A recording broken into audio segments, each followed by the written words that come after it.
welcome to this episode of the Second Chance Sports Podcast. I'm your host, Chance Thyhsen.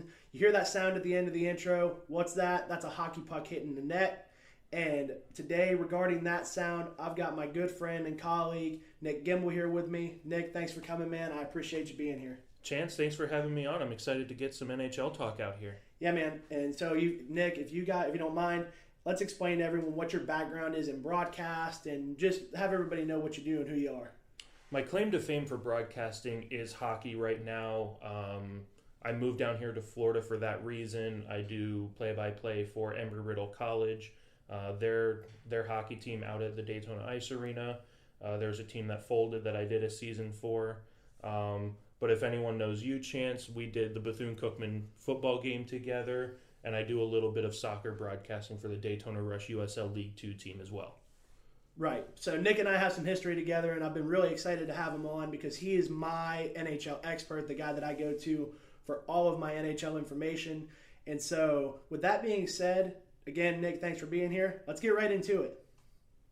So, Nick, the NHL's got their paperwork out of the way. They've signed the new CBA for the season return. And if you don't know what CBA means or can't pronounce it like me sometimes, that stands for Collective Bargaining Agreement. And so, Nick, what does that entail for the return to the NHL play and for the future of the league? So the first thing it does is it sets up the schedule for this crazy 2020 playoff and play-in set. At the time of recording this today, on July 13th, NHL training camps have officially started. That is the first part of that collective bargaining agreement. The next step, in 13 more days, on July 26th, the teams get to travel to the hub locations. So with the NBA and the MLS, you've got the bubble of the wide world of sports at Walt Disney World here in Orlando. For the NHL, it's 2 locations. The Western Conference teams are going to be going to Edmonton, and the Eastern Conference teams are going to be going to Toronto. Right. And so with that being said, what do you think? So we had, obviously, Orlando was chosen as the hub's location for the NBA and MLS. So what makes you think, why do you think the NHL chose Edmonton and Toronto out of all places? It's mostly the media. Like Chance, you and I were talking before we actually got to recording this. Yes, the coronavirus is a very real threat, but there's so much media hype around it that sometimes it can get blown out of proportion. Canada is having the media in proper control and giving out much better statistics on the lack of the spread of the virus. So right now, Canada has been chosen for both of the hub cities. It was going to be Vegas, but then Nevada had the massive spike like Florida has been having. Right. I think Pittsburgh was actually supposed to be an option for a hub city too at one point, right? Pittsburgh was. There was a list of 8 to 12 cities with all of the protesting and everything. Minnesota was supposed to be one of the locations, and that quickly got cannexed right away. Right. But they have what the collective bargaining agreement did is it settled on Edmonton for the Western teams, Toronto for the Eastern teams. That gives the teams 2 days to settle into their cities, get used to the conditions, get used to the ice surface. They'll have some practice sessions. And then the 28th through the 30th, there will be some, quote, preseason games. They're going to have some exhibition games to get their feet under them. Because, yeah, you can play intramural, like, against yourself. Right. But you're not going to get the proper conditioning. You're not going to get the feel for the puck, the feel for the physicality. Because what's going to happen is we're going to have these training camps for 13 days. We're going to have the exhibition games. But then you're playing for the Stanley Cup. Right. And then the actual play-in round, not the playoffs, but the qualifying round will start on August 1st. We will have 6 games per day. This is my favorite part. 6 games per day starting August 1st. 3 in Edmonton, 3 in Toronto. There's a 2-hour time difference in those cities. So it looks like it's going to be 12 o'clock, 4 o'clock, and 8 o'clock in between games. So at 12 o'clock in Toronto, we'll have game 1. 12 o'clock in Edmonton, we'll have game 2. But because there's that 2-hour time difference, just as that first game in Toronto is wrapping up, game number 2 in Edmonton starts. So we've got 6 games back to back to back like that. And that's what I'm most excited for. We get no hockey for 3 months, and then hockey shoved in your face. Right. That sounds crazy exciting to me too, because obviously I've missed out on sports for, how long have we been out now? What? We've been out since the middle of March. Right, since the middle of March for everything. March Madness gets canceled, the NHL gets canceled. And so now, obviously, what we're talking about is how they've come back and finally agreed to end their regular season and just come back in full swing. So what else does that entail? So like I was saying, you've got the training camp, the return to play, the exhibition games, the play-in round. None of that is actually Stanley Cup playoffs. Right. What the CBA also does is it sets up phase 2 of the draft lottery, because phase 1 was a complete fiasco. Right. Giving one of these teams that doesn't make the playoffs, who loses in this qualifying round, will end up having a chance to get the number 1 overall draft pick. We'll get to that whole mess at a later point, because that's a whole nother scenario in itself. Absolutely. But what this CBA does is it sets August 11th is the official start, the first day of the Stanley Cup playoffs. Right. And so now that we're back, who and what is going to be most affected going into this version of the Stanley Cup playoffs? So the teams that have been most affected by this is the teams that had star players get season-ending injuries that are now able to come back. Last year, St. Louis won the Stanley Cup, and the key part of that was Vladimir Tarasenko. He had a season-ending injury, but now that the season is starting back in 2 weeks, he's had time to readjust, get reacquainted with the team, and heal. Now he's going to be a big part of the defending Stanley Cup champions, who are the number 1 seed coming out of the Western Conference. In number 2 in the West, Colorado Avalanche. They get Mikko Rantanen back. He came up through the system, played in the American Hockey League, became a part of the starting 3 for the Avalanche. They've got Landeskog, their captain. They've got McKinnon, and now they've got Rantanen. They're top 3 that can rival any top line in the National Hockey League. And then, of course, Chance, you've got Pittsburgh. Jake Gensel, he gets to come back and join the tandem of Malkin and Crosby. So all these teams now get their star players back.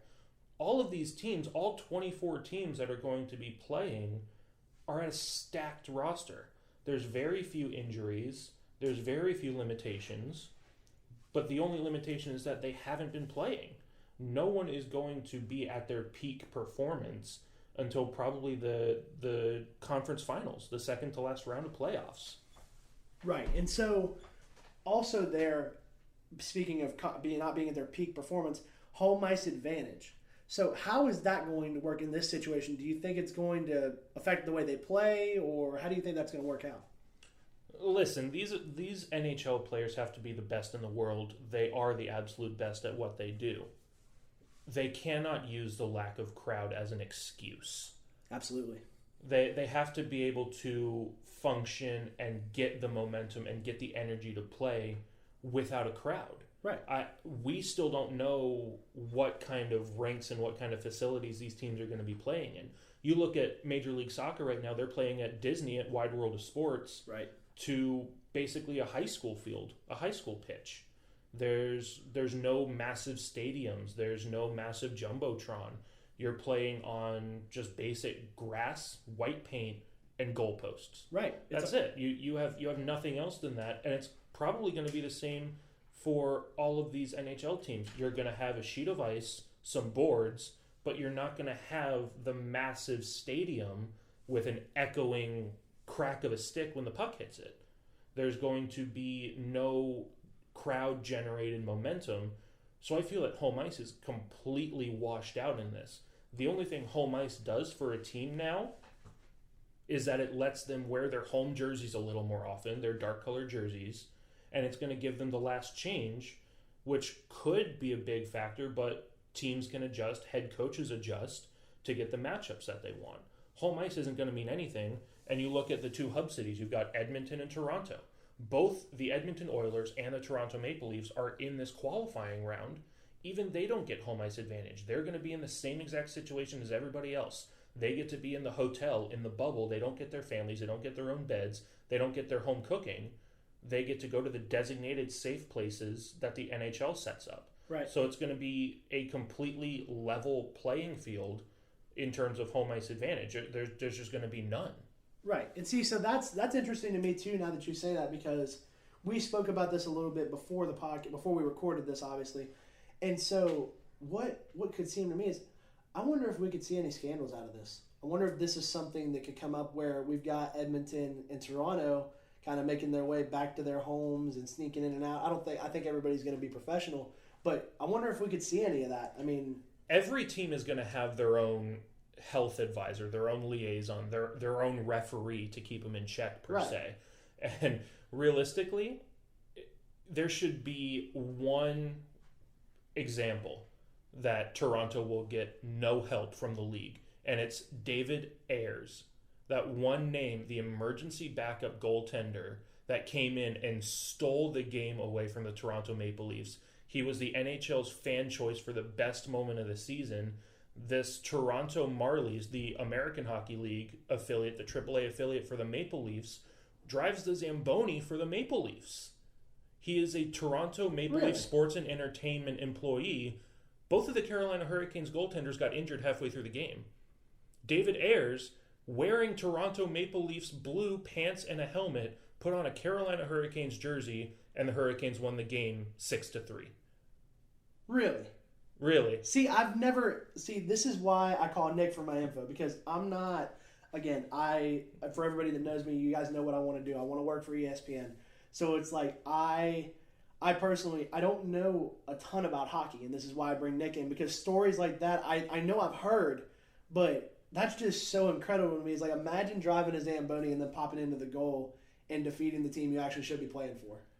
And what's my favorite part of that story is that he is both the NHL instituted this rule where every single team has to have at least one, quote, emergency backup goaltender. They're called an E-bug. Right. So in this exact case, if both teams' goalies get hurt, either team, not just the home team, but it happened here. It was in Toronto. The Toronto Maple Leafs emergency backup goaltender had to play goalie for the Carolina Hurricanes, and he won. He won the game for the Hurricanes. And what's hilarious about this story is he helps practice with the team sometimes, with the Maple Leafs. He practiced with the team the next day. Well, of course. He beat them the night before and practiced with them the next morning. Oh my God. It's absolutely phenomenal. But that's what I'm saying. I don't think there's going to be too many scandals out of this. Especially up in Canada right now. There's going to be the limitations. There's going to be the guidelines. There was an MLS match that got postponed because one of the DC United players tested positive for COVID-19. Right. So the MLS immediately scrubbed that game, and we'll see if it happens. They're going to retest all the teams. There's going to be daily testing for the NHL players. Right. My thing is, I don't want to be the person going up to these stars and saying, I need to shove a stick down your nose. Yeah. I need to shove a swab down your nose. Ugh. I don't want to go up to Sidney Crosby and say, I'm shoving this in your face, and if you test positive, you're not playing. Ugh. I don't want to tell one of the number 2 players in the world that he can't play because he has a little sniffle or a little cough. And I mean, the thing is, too, so how does that work? So if they test positive for antibodies, can they not play? Or is it they have to test positive for the virus? So what if they're asymptomatic is the thing, and they test positive? I believe they would still have to re-quarantine themselves. They'd have to retest the whole team because it can still spread if it's asymptomatic. Right. So if they're asymptomatic, that's why every single player is going to have to be tested every single day. But, I mean, Chicago sneaked into this play-in round. I don't want to tell Patrick Kane or Jonathan Toews I'm shoving a swab down your nose. I've had 2 of these tests done. They take a piece of your soul when they shove this swab into the back of your throat through your nose. It is not comfortable, and by the second week of all of this, by the time they're 2 weeks into these hubs, it's going to be so unbearably uncomfortable that you're going to see players...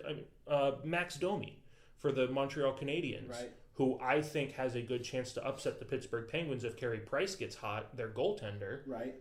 Max Domi is thinking about not going. Oof. Because he doesn't want to be away from his family. He doesn't want to be in that kind of environment where you're afraid and having a swab shoved in your face every day. Right, and that was, Damian Lillard said the same thing. He said if the NBA goes right into the playoffs, he may not even play. Mm-hmm. And so, personally, that's totally explainable. But you know what kills me the most is I haven't had one of the tests done yet because I've self-isolated and done all that. But for the past 2 days, I've had the sniffles and my allergies have been acting up. And so it's like, what? We're in a day and age now where you have to explain yourself if you choke on a drop of water. Exactly. Right. It's like, that's scary to me because I think, I'm leaving to go to the University of Florida in January to go to their journalism school, right? And so their plan that they've given to the governor is students have to be tested weekly. And so I'm thinking in my head, I'm going, oh my God. I'm like, if I even sneeze the wrong way, I'm going to get bombarded. So what are the odds that, like, even if it's scary. It's just scary times we live in. I don't know. It's weird. It's just weird to think about. And especially, like you said, you don't want to be the guy that looks at Sidney Crosby and is like, here, I'm shoving this down your nose. Oh, by the way, you can't hit ice for 10 days. You have to self-isolate. I do not envy that doctor that has to test these NHL stars. I mean, don't get me wrong. I kind of envy him because I want to meet Sidney Crosby, but it's like, really, it's like, but I don't know, man. It's still just crazy times, and you think about it, and you said beforehand too, like, what happens if the NBA backs out? All of the cases that we've had spiking around everything. It's like, what happens if the NBA backs out? Will the NHL do the same, or is it like? I think the MLS would be more likely to back out. Right, because they're in the same location. Right. You've got the NHL going to Toronto and Edmonton.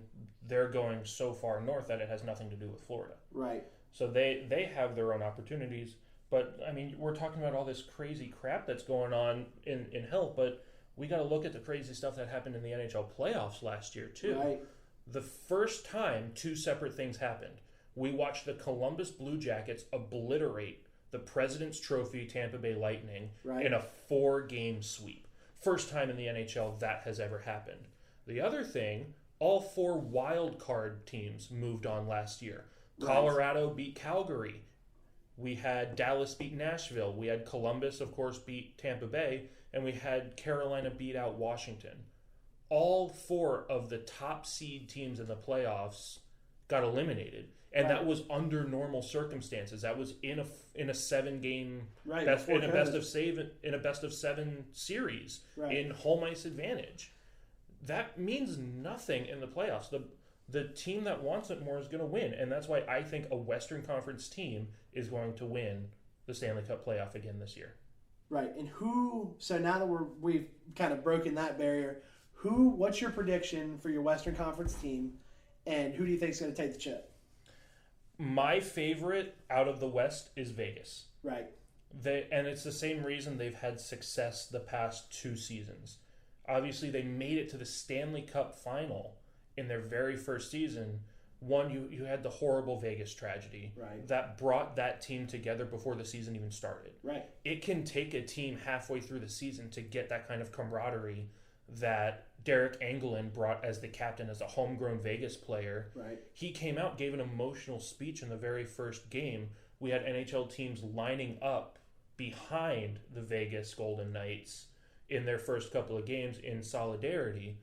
That team has already been formed at that point. Right. Because as an expansion team, each individual 30 teams have to designate a safe roster. Right. None of those players were on the safe roster because they were chosen by Vegas. They were already cast out by their teams. So they were already felt unwanted and then re-wanted again by Vegas, and that brought them together enough, plus the Vegas tragedy. They went on a tear in their first 20 games. Right. They made it all the way to the Stanley Cup final, lost out, and then they lost out last year to San Jose in Game 7 in what I think was not the right call, a 5-minute major penalty where San Jose came back and tied the game up from a 3-goal deficit and won in overtime. Right. Without that, I think Vegas goes on another run. Vegas would have played Colorado. I think the same thing would have happened where it would have gone to 7 games, but at that point, that's a toss-up. Colorado is a bandwagon right now. I think Colorado is my number 2 out of the West. I think if Vegas gets upset, then Colorado has a chance to go all the way through. Right. And so that's coming from the West side. And personally, I couldn't agree with you more. Like I said, I'm not an expert, but you bring up so many good points to me that I think I could take Vegas as my favorite too. And so let's move on from the West and let's switch over to the East. Who do you see coming out of the East as your Stanley Cup winner or Stanley Cup qualifier? So I think Tampa Bay has a lot to prove. Absolutely. I think they've restructured. They've regathered a few key elements. I think Patrick Maroon is going to be a huge key factor, a huge third or fourth line player, Stanley Cup champion last year for the St. Louis Blues. He knows how to win. Right. He got the overtime series-winning goal against Dallas. You don't ever lose that feeling. No. If you lose it, there's something wrong with you. Right. He wants that feeling to happen again here with Tampa Bay. Right. So I think Tampa Bay is going to prove that last year was complete BS. Right. I think they are going to go on a tear here in the playoffs. But my absolute favorite out of the East is Boston. Right. They're the President's Trophy champions. They're the number one team in the entire NHL right now. And because we had the regular season end, they are the number one team coming into the round robin for the top four teams in the Western and Eastern Conference. But I think Boston is going to have a difficult time not finding the Stanley Cup final. Right. And so, speaking of the round robin, let's switch into that real quick as far as we're talking about predictions. So, for the round robin, for guys like me, can you explain, because I didn't understand it until we spoke about it previously. So, how does the round robin work? I know we said it's kind of almost like a youth series kind of deal. It's weird. So, how can you explain how that works? So, we first got to talk about which teams are even moving into this qualifying round. So it's the top 12 teams from each conference moving on. So in the Eastern Conference, you have Boston, Tampa, Washington, Philly, Pittsburgh, Carolina, both New York Islanders and Rangers, Toronto, Columbus, Florida, and Montreal. Right. It's a lot. It's a 24-team playoff. There were only 7 teams that didn't get in to this qualifying round. The top 4 get an automatic bye into the first round of the Stanley Cup playoffs. They will play each other. So out of 4 teams, they're going to play each team once. That's 3 games, which equals the minimum number of games for the best of 5, which the qualifying round is. So the qualifying rounds are set up in the Eastern Conference. Pittsburgh will play Montreal. The Carolina Hurricanes will play the New York Rangers. The New York Islanders will play the Florida Panthers. And the Toronto Maple Leafs will play the Columbus Blue Jackets. Right. Those 4 series will run concurrently with the round robin. Okay. Now in the Western Conference, St. Louis, Colorado, Vegas, and Dallas are the top 4 teams out of the Western Conference playing in the Edmonton hub city. And then you've got Edmonton and Chicago playing in a series. You've got Nashville and Arizona, Vancouver and Minnesota, Calgary and Winnipeg. And so, speaking of that, let's focus on Arizona versus Nashville, right? We've got 2 great teams. Arizona is your sleeper team. I'm a Penguins fan. Everyone knows this. I can attest to this. Watching the Penguins play in Bridgestone Arena is awful because of how much crowd noise and how much hype there is around their fans in that stadium. Most places that Pittsburgh fans or Pittsburgh teams play in, there's more Pittsburgh fans than home fans most of the time. If you notice that, I mean, that's something normal, right? Right. So, Nashville is one of the only places where I have not seen more than 20 Penguins fans in a crowd. So, what are your thoughts on Nashville versus Arizona? Arizona being your sleeper team, and what is going to push Arizona past Nashville? So, to me, I think Arizona picked up 2 key players, one in the offseason and one in midseason. The first one in the offseason, Phil Kessel. Ow. Taken away from Pittsburgh. Did we have to bring that up? We have to bring that up because God. you know how good he is. Yes. You know what he can do with an organization like Arizona and with someone like Taylor Hall, who got out of New Jersey. If you put both of them on the ice together, that is a deadly threat, as well as Darcy Kemper and Antti Ranta. The 2 goaltenders for the Arizona Coyotes, they can go back and forth. They are both at a starting goaltender level. So Arizona can put any one of those goaltenders in, and you've got a solid brick wall in net. And I think with the lack of home ice advantage, the lack of a crowd, I think Nashville is going to get booted out and upset. I think that is going to be the big upset in the Western Conference qualifying round. Now, Arizona, I don't think Chicago is going to get past Edmonton.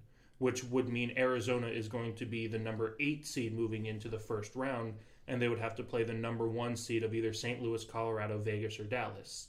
I don't think they're getting past them. But I think Nashville draws so much momentum off of their own crowd, I think they're going to fall in that Stanley Cup qualifying round. Right, and we both can agree that Nashville is obviously a crazy place to play. But that's only a small taste of our first-round predictions. Nick, thanks so much for being here, giving me some of your great knowledge and your time. I can't say thank you enough. Yeah, Chance, I'm looking forward to doing many more of these. And again, something we're going to touch on next time. You said Nashville's a crazy place to play. There's a chance that the number 1 overall pick could go to Nashville if my pick holds true and Arizona knocks Nashville out of the qualifier. But we'll get to that next time, too. Right, and next time, like Nick just said, we'll be wrapping up our first-round predictions. We'll be talking about Alexis LaFreniere's upcoming effect on the league and where he could land in the draft. So until next time, thank you for tuning into the Second Chance Sports Podcast. Please like, rate, subscribe, tell a friend on all podcast streaming platforms. Go check out my social media. The handle is @SecondChancePod.